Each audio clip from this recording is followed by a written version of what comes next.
Students हम जो है क्वेश्चन कर रहे हैं, question number 3 exercise 5D start. अच्छा बेटा, ये हमने एक्सरसाइज जो है 5D हम डिस्कस कर रहे हैं और इसका टॉपिक था हायर परचेज। ठीक है, लास्ट हमने इसके 2 क्वेश्चन डिस्कस किए।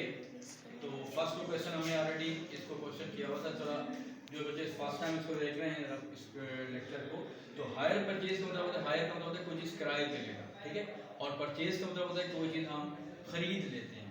तो बेसिकली हायर परचेज का मतलब होता है कि हमको ऐसा आइटम है जो एट द स्पॉट हम खरीद भी नहीं रहे होते हैं, लेकिन उसको हम इंस्टॉलमेंट्स में ले जाते हैं, किस्तों में ले रहे होते हैं। ठीक है, तो इसका मतलब ये है कि अब ये क्वेश्चन 3 हम कर रहे हैं और इस एक्सरसाइज का ये इंपॉर्टेंट क्वेश्चन भी है और एग्जाम के रेफरेंस से भी इसका क्वेश्चन ज़्यादातर चांस है। अब इसमें देखिएगा हमारे पास इंफॉर्मेशन देखिएगा, इसमें पहला पार्ट दिया हुआ है बेटा कैश प्राइस। कैश का मतलब होता है कि नकद। कि अगर आप कोई चीज़ आइटम है, अगर आप 800 कैश प्राइस में खरीदेंगे तो मतलब उसकी जो एक्चुअल वैल्यू है, उस आइटम की जो एक्चुअल वैल्यू है दैट इज 800। तो मतलब अगर कैश ले लेते हैं तो आपका कॉन्सेप्ट खत्म हो जाएगा, बस वो चीज़ आपकी हो गई, mean you have purchased that value.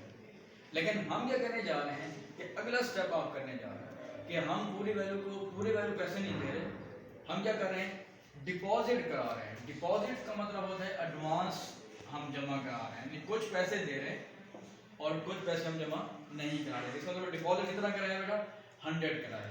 तो इसका मतलब ये होगा आपके पास कि डिपॉजिट हमारे पास है $100। तो फिर आप लिखेंगे रिमेनिंग अमाउंट। अब देखिएगा रिमेनिंग अमाउंट जो है दैट इज 800 में से हमने जस्ट 100 दिए हैं और इस मीन्स कि 700 वी हैव टू पे। 700 अपने मजीद भी पे करना है। लेकिन अब इसमें एक सेंस में देखिएगा, अच्छा आगे उससे क्या कहा हुआ है कि टाइम है 1 ईयर। अब ये जो पैसे हमने देने हैं ये 1 साल में देने हैं। अब इसको एक सेंस में रखें, एक बंदा कारोबार कर रहा है, कारोबार में उसने एक फॉर एग्जाम्पल कोई एक आइटम है जो $800 में वो एक वैल्यू है। ठीक है जी, वो कितने की दे रहा है, सिर्फ $100 लेके आपको पैसे, आपको वो चीज़ दे रहा है, प्रोडक्ट दे रहा है। इसका मतलब ये है कि अगर वो साल के बाद भी आपसे $700 लेगा तो उसको तो कोई फायदा ना हुआ।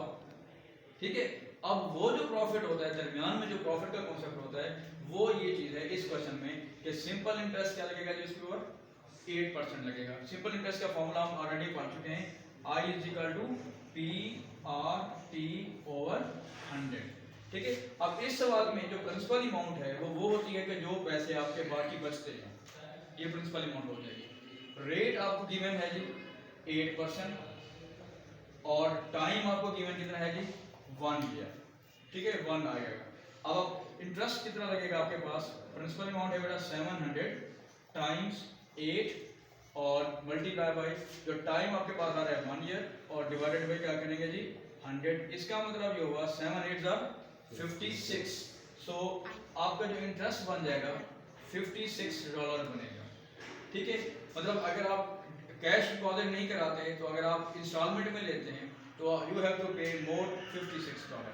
अब आपके पास क्या होगा कि जो मेन आपके पास बात आ रही है कि पेएबल अमाउंट। अब लिखेंगे बेटा पेएबल अमाउंट। अब पेएबल अमाउंट का मतलब क्या होगा कि बाकी जो पैसे बचते हैं जो हमने देने हैं वो 700 भी देने हैं हमने और ये 56 भी हमने देना है। तो टोटल बेटा कितनी अमाउंट देनी है, यू हैव टू पे $756। ठीक हो गया। लेकिन क्वेश्चन क्या है, you have to find monthly instalment कि उसने एक मंथ में उसने ये जो पैसे देने हैं, ये जो वैल्यू देनी है वो एक ही दफा नहीं देनी, उसने कुछ हर मंथ देनी। तो अब मंथली इंस्टॉलमेंट का कॉन्सेप्ट बनेगा मंथली इंस्टॉलमेंट। आप देखिएगा उसने पे करना है 1 ईयर का और 1 ईयर में कितने मंथ्स होते हैं जी 12। मीन्स के 756 को डिवाइड कर देंगे हम 12 पे तो हमारे पास आपके पास आ रहा है 63। इसका मतलब है कि ही हैज टू पे $63 पर मंथ। ये आपका पहला आंसर आ गया, that is monthly instalment. Clear की बात। अब आ जाए दूसरी जगह, इसके साथ हम इसका सेकंड पार्ट करते हैं। सेकंड पार्ट में है the difference in hire purchase and cash price in percentage. आप देखिएगा जाहिर है कि जब आप हायर परचेज की बात करेंगे, पहले हम बात करते हैं हायर परचेज। हायर परचेज के अगर हम मेथड को यूज करते हैं तो हमें टोटल कितनी अमाउंट देनी पड़ेगी, ठीक है जी। टोटल कितनी अमाउंट देनी पड़ेगी, सबसे पहले देखिएगा बेटा, ये जो हमने डिपॉजिट कराया था ये 100, ये भी हमने दिया था, प्लस ये जो वैल्यू आ रही है $756, ये भी अब हमने ही देना है। इसका मतलब है कि हायर परचेज के मुताबिक आपकी वैल्यू कितनी बन गई है जी, $856। क्लियर है ये बात है। अब उसने पूछा है डिफरेंस, डिफरेंस कैसे निकालेंगे जी। डिफरेंस का मतलब क्या होगा जी, फर्क। अब कुछ सवालों में उसने यहाँ पे अलावा इस्तेमाल किया हुआ है एडिशनल अमाउंट, एक सवाल में उसने यहीं पे वर्ड यूज किया हुआ है सेव्ड अमाउंट, और यहाँ पे उसने वर्ड किया हुआ है डिफरेंस। अब डिफरेंस क्या होगा जी, हायर परचेज 856 है और कैश प्राइस आपकी कितनी बनती थी 800, तो आपका डिफरेंस बन जाएगा वो $56 का बन जाएगा, ठीक है। बेसिकली आप ध्यान में रखें जो डिफरेंस होता है वो ये इंटरेस्ट होता है, जो आपका जो डिफरेंस होगा वो ये इंटरेस्ट होगा, जो हमारा इंटरेस्ट निकलेगा था ये वाला। क्यों डिफरेंस इंटरेस्ट होता है, क्योंकि अगर वो कैश दे देता तो उस पर इंटरेस्ट ना लगता, तो बेसिकली ये जो डिफरेंस बनता है वही इंटरेस्ट की वैल्यू बराबर होता है। लेकिन उसने ये नहीं पूछा कि डिफरेंस बताएं, उसने पूछा इन परसेंटेज, तो यहाँ पे लिखेंगे आप डिफरेंस परसेंटेज। अब डिफरेंस बेटा क्या आ रहा है 56, जैसे आप लोग पीछे क्वेश्चन में हम कर चुके हैं इंक्रीज परसेंटेज, डिक्रीज परसेंटेज, तो डिफरेंस परसेंटेज का अगर मैं इसको फॉर्मूला लिख दूं कि difference divided by cash price और मल्टीप्लाई बाय 100%, ठीक है जी।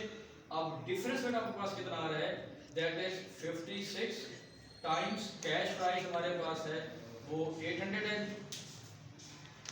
800 इसको मल्टीप्लाई करें जी 100% से, दो जीरो से अगर दो जीरो कैंसिल आउट कर दें, 8 की टेबल में क्या आएगा जी 8 7,000, इसका मतलब क्या हुआ 7% जो है वो उसका डिफरेंस है, ठीक है जी। इन परसेंटेज वैल्यू के हिसाब से जो डिफरेंस आ रहा है दैट इज $56, लेकिन परसेंटेज के हिसाब से अगर हम देखते हैं तो आपके पास कितना आ जाएगा 7% आ रहा है, ठीक है। इसके जो बाकी पार्ट्स हैं इस क्वेश्चन के वो भी आपने इसी तरीके से करने हैं, लेकिन इसमें एक चीज ध्यान रखिएगा बुक में कुछ जो पार्ट्स हैं उनके कुछ आंसर जो है ना वो सही नहीं है, दूसरे और तीसरे पार्ट से, ठीक है। लेकिन आपने मेथड यही यूज करना है, उसके मुताबिक आपने इसका आंसर देना है।